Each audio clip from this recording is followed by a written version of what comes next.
Hey, how is it going, everyone?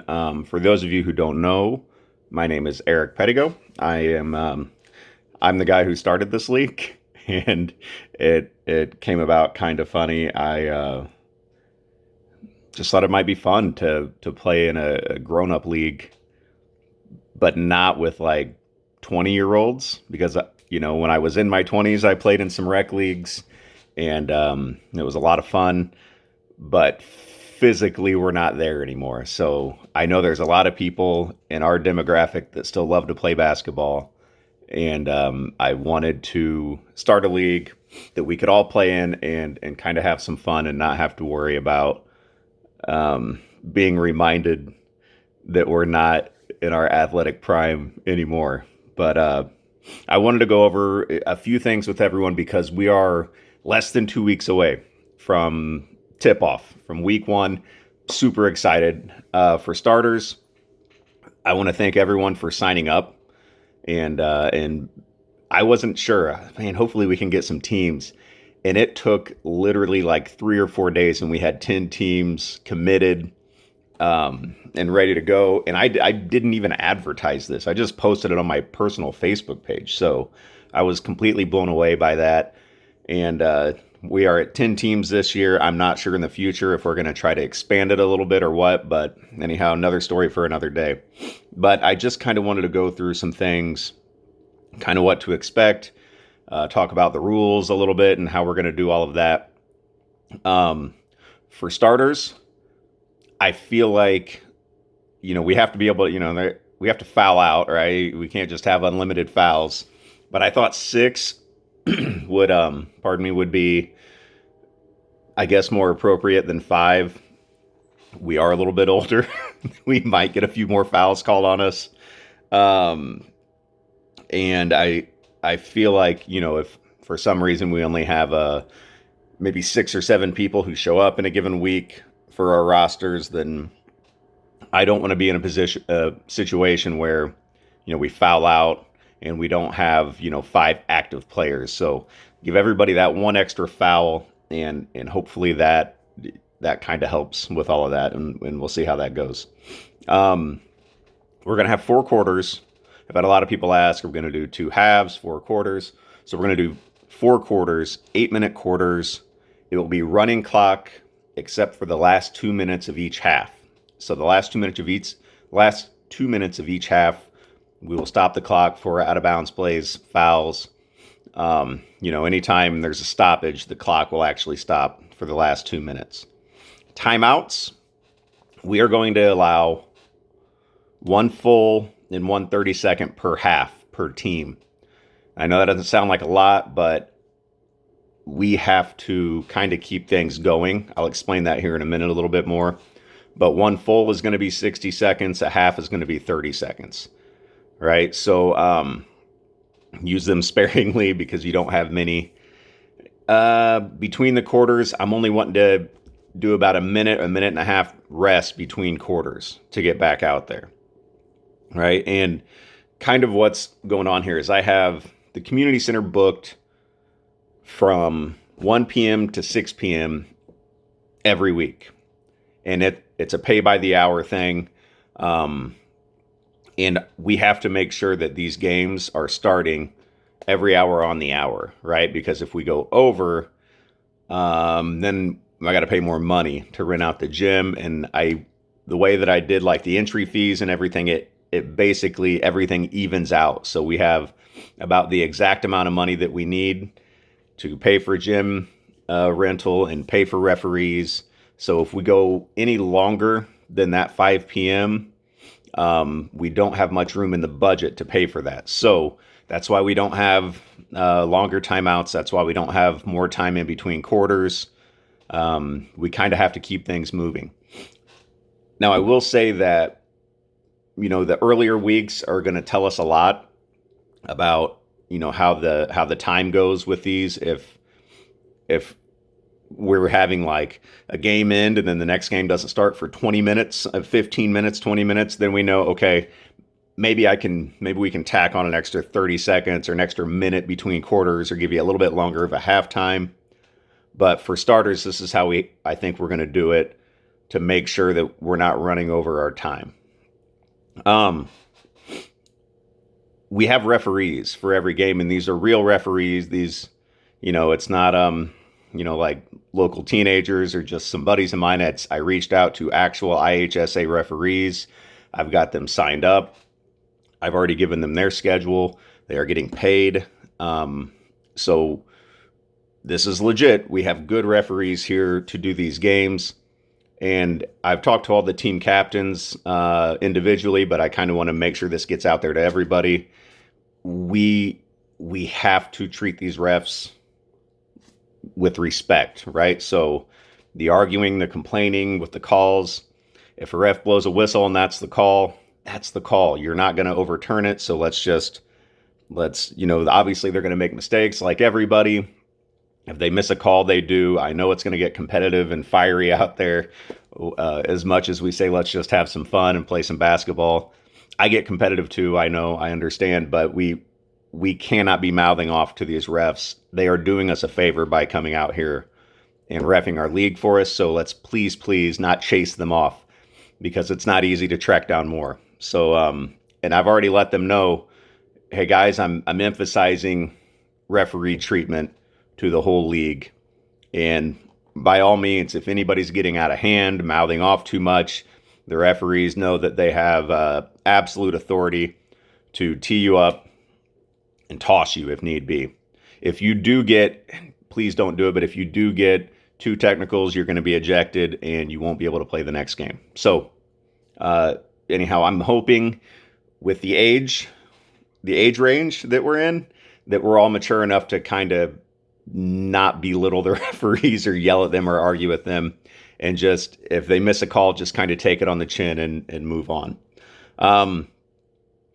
Kind of in the same realm, I want to make sure that the language out there on the court isn't too bad, right? I know that a lot of us are parents and we have families and kids. I'm hoping that you bring your families and your kids to come watch you play. I plan on it. My kids are teenagers, so they probably have worse mouths than any of you, but there's probably going to be young kids in the bleachers, so let's try to keep the colorful language down to a minimum if we can, and kind of make it a family-friendly atmosphere, because I really want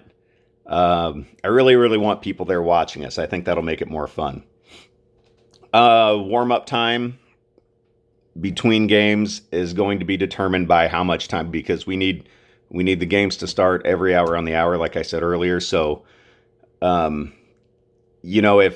a game runs a little bit long, if there's an overtime and a game runs a little bit long, we'll try to get you about 5 minutes at least to get a few shots up and get kind of loose. But general rule of thumb, I would say try to be there 15 minutes early for your game. If you got knee braces and ankle braces like I do, and you need to get stretched out, get there early, do that in the bleachers, because your actual warm-up time for your game, it's probably not going to allow for that stuff, right? Your warm-up time is going to be get out there, get some shots up, and then let's get these games going. Overtime, like I mentioned, we will do during the regular season, we will do 1 4-minute overtime. Each team will have 1 timeout, 1 full timeout. Clock will stop for the last minute. If there's still a tie after 1 overtime in the regular season, it's a tie. Sorry, I know nobody likes ties, but we've got to keep things moving. So it's a tie. In the tournament, obviously, we'll play until there's a winner. And if we run over, we'll deal with that then.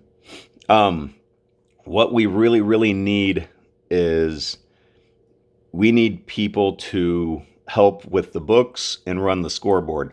The Chatham YBA has been nice enough to let us use their scoreboard, which is the one there at the community center. The community center doesn't own that, YBA does. I reached out to a friend of mine at the YBA. I've been involved with that organization, playing when I was a kid and then coaching for a couple of decades. So I've got a good relationship with them, and thankfully they are allowing us to use that scoreboard. What we do need are people from around the league to help out and help run the scoreboard. And I've got a couple of score books. so we can have one person on the books, one person on the scoreboard. I would love to be able to post some stats, up on our social media pages week to week, as far as league leaders and stuff like that. So um, please help out. I'm going to be there as much as possible to do as much of that as I can while my team's not playing. But we do need people to volunteer and step up because I haven't like assigned that to anybody. So I've told the team captains this. If hopefully they've passed it along, but we really, really need people to step up, help out, be there for more than just your game, even if it's just for one other game, just so you can run the clock or keep a book just for a game. It would really, really help make the league go smooth, and I think it'd be fun to be able to check in every week and see, league leaders and some stats and stuff like that. So please be willing to help out. That would be super, super, super helpful.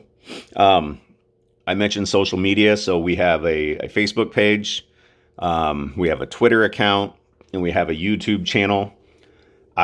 We may set up a TikTok, and my daughter has said she might help out with that and make some TikToks for us because, let's face it, none of us are TikTok savvy, I'm guessing. So, but follow on all of the social media platforms. I encourage everybody to, have a family member, or if you're on the bench or something, pull out your phone, take a little video, upload it to our Facebook page. I want hopefully to get like a lot of engagement and a lot of traffic on these channels. I think it'd be fun to go and see some little videos. I'm not saying record the whole games, but just capture some video, and if something fun happens, then